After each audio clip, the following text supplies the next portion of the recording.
Philosophical Mysticism Simplified, Nous.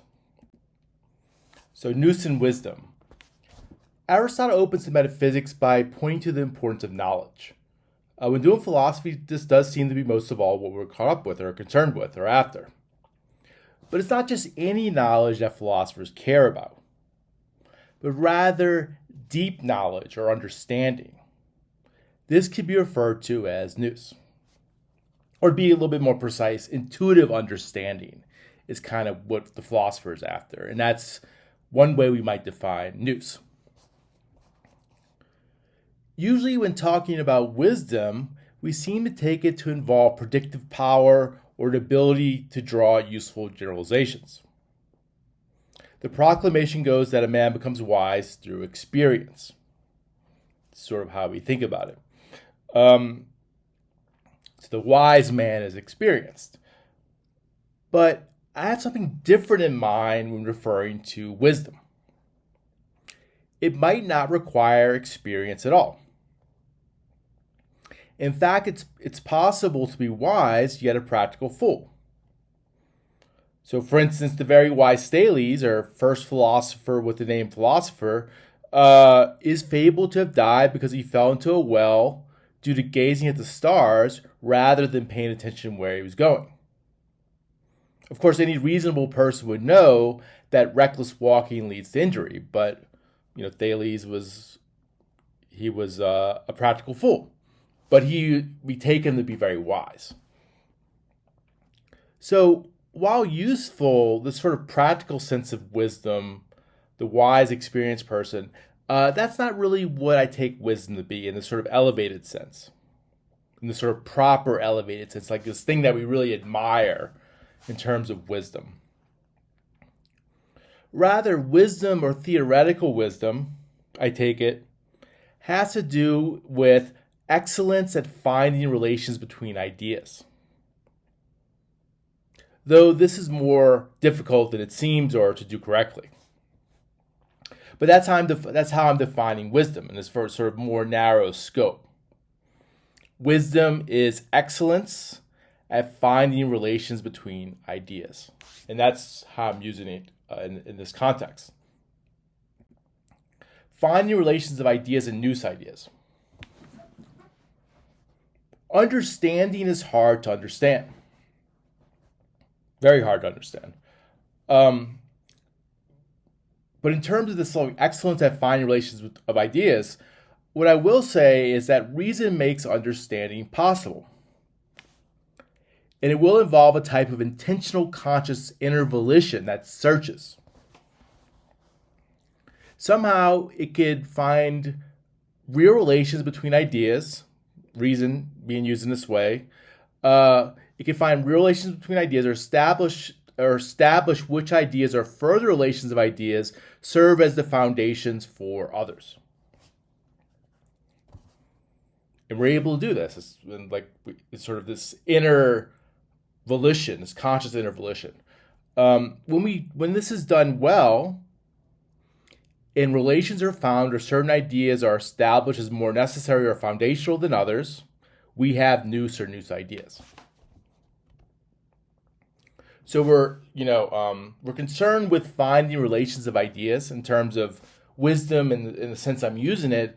And excellence at doing this would involve finding relations of relations and further relations that are foundational to those relations and sort of seeing how this all connects together.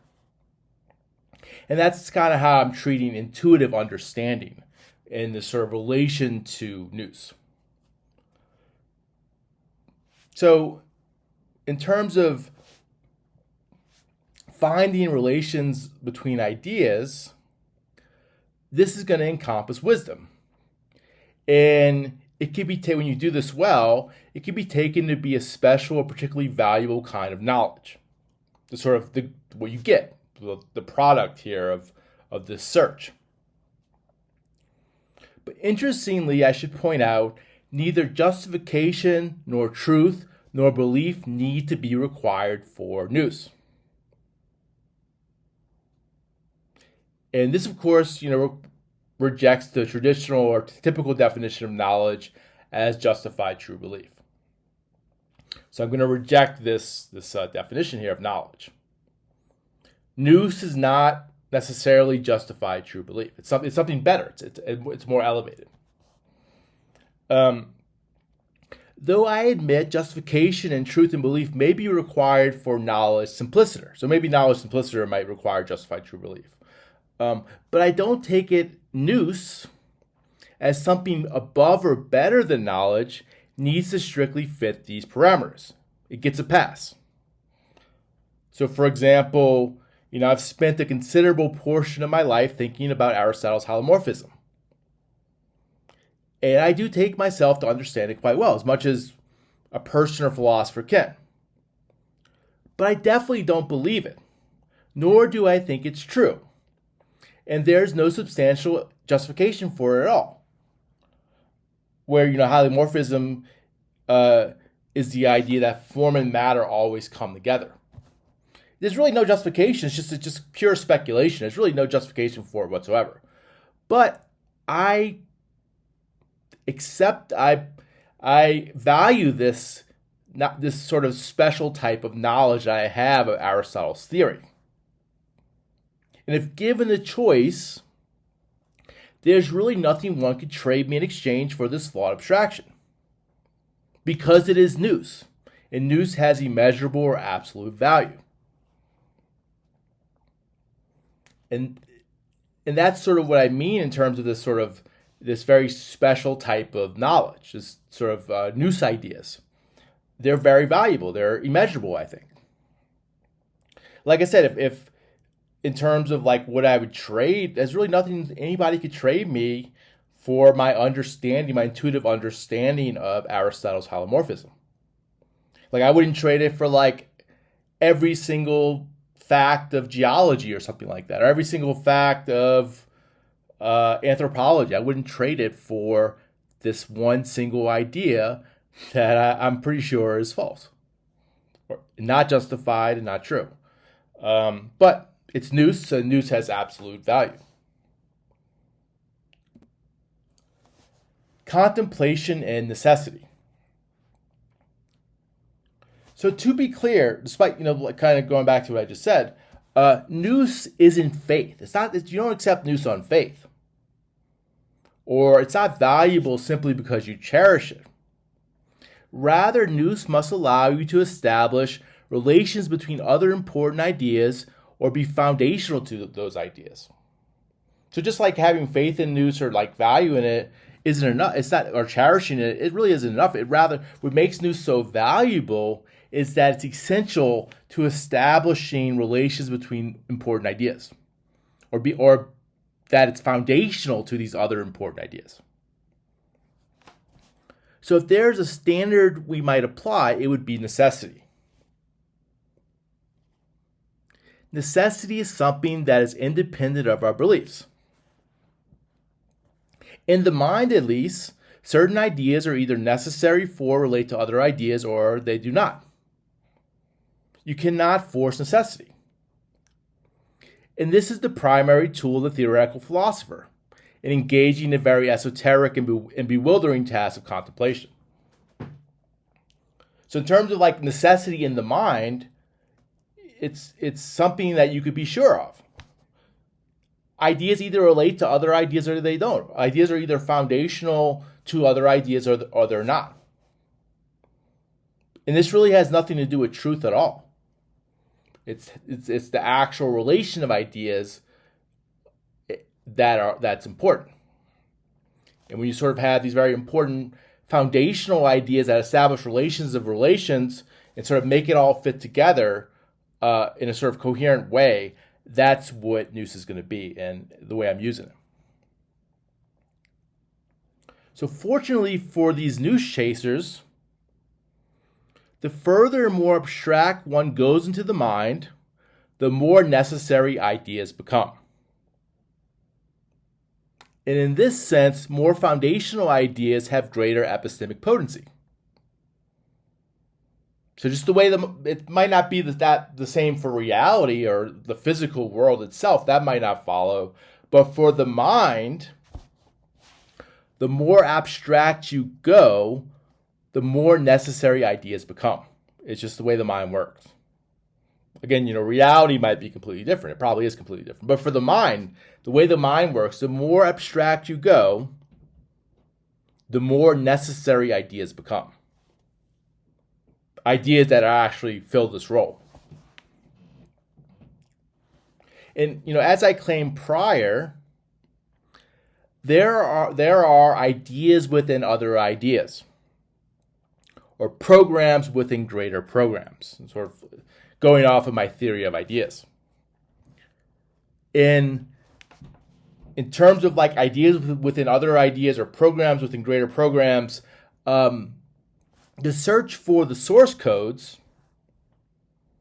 if you want to use the computer analogy, or the most foundational ideas or idea, or first principles, if you want to use first principles, the search for the source code or the most foundational ideas or idea, is the final end of contemplation, the ultimate nous.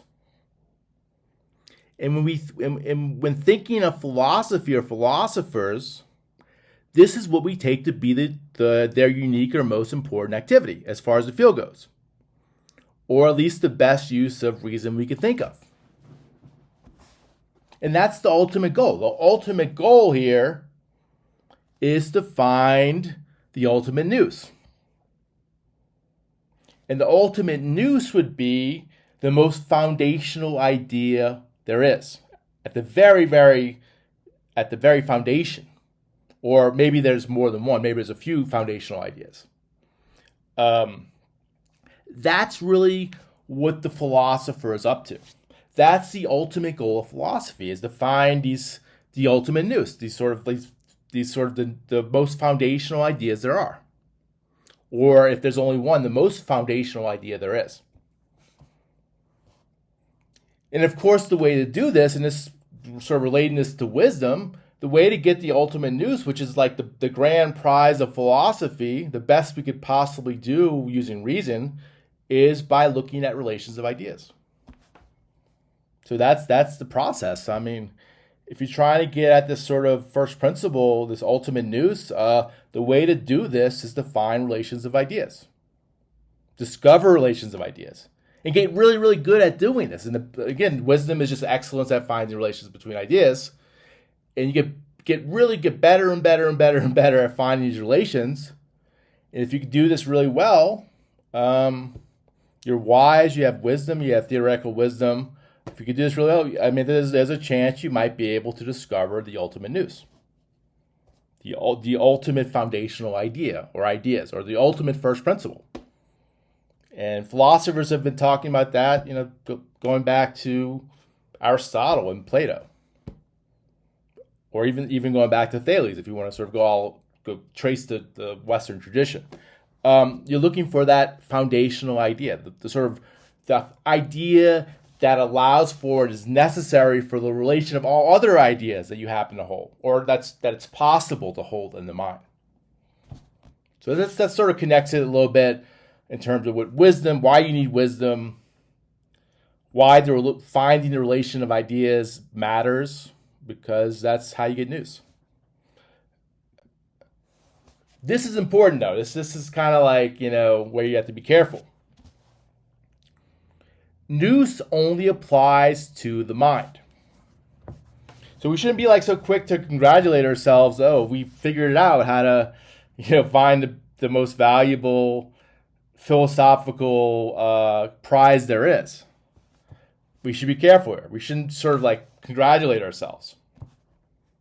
Because the necessity we have been talking about only applies to the mind. It might not apply to the world at all. So the necessity we've been talking about is sort of this, as you get more foundational, it gets more and more necessary. The necessity we've been talking about only applies to the mind. And the foundation or foundations of the mind could be entirely arbitrary. They might be. The source codes might be something illusory like time or even something silly like God. God might be the source code in terms of what makes the mind work. And these things might not correspond to reality at all. There may be no time or no God in the world outside of the mind. So in being clear here, in terms of what we could actually do, it's limited to the mind. It might not correspond to reality at all. I mean, it's still valuable. It's still pretty important to do this. But we should be really clear, though, that in terms of using necessity here and foundational ideas, it only goes as far as the mind goes. But let's hope there is at least time in the external world. Otherwise, the entire basis on which all knowledge is built would be based on a delusion. And see my video on ideas, where I talk about time. The primitive idea of time is what makes the exchange of ideas possible. And correspondingly, that would mean it also makes knowledge possible. So the primitive idea of time is what allows ideas to be exchanged between people. Without time, you wouldn't be able to exchange ideas. So let's at least hope that time does exist in the external world, not just in the mind. Let's hope at least time exists. So at least we can have some basis in reality for our knowledge, but it might not. There is, I should add, the possibility that there's still an accidental correspondence between our idealistic mental machinery and reality haphazardly established by evolution. Like hunters that throw spears at ripples in the water, having no idea they're fish, or that there are fish beneath the ripples, they just, for whatever reason, accidentally just throw spears at the ripples, and it just tends to work. And they have something to eat. The fish happen to wash up on the shore, and they're able to eat. But they had no idea why. They don't think there's fish. They just think there's ripples. And the ripples are what they're interacting with. So you had like this accidental correspondence here.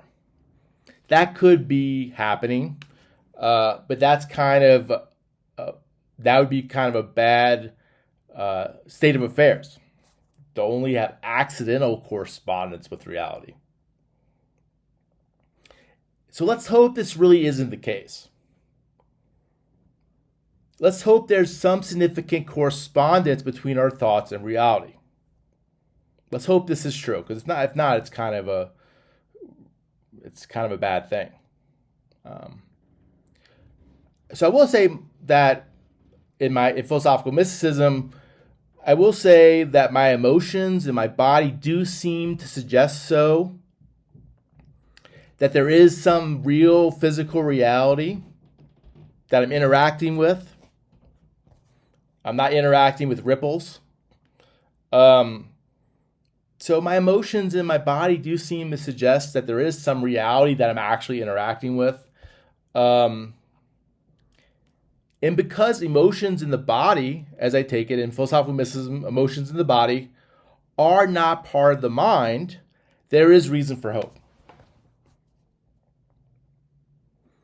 So my theory in philosophical mysticism, the emotions and the body are not part of the mind.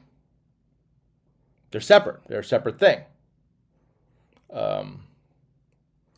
And if my emotions and my body are somehow interacting with the reality, that gives us some hope that we're not just like stuck in the mind.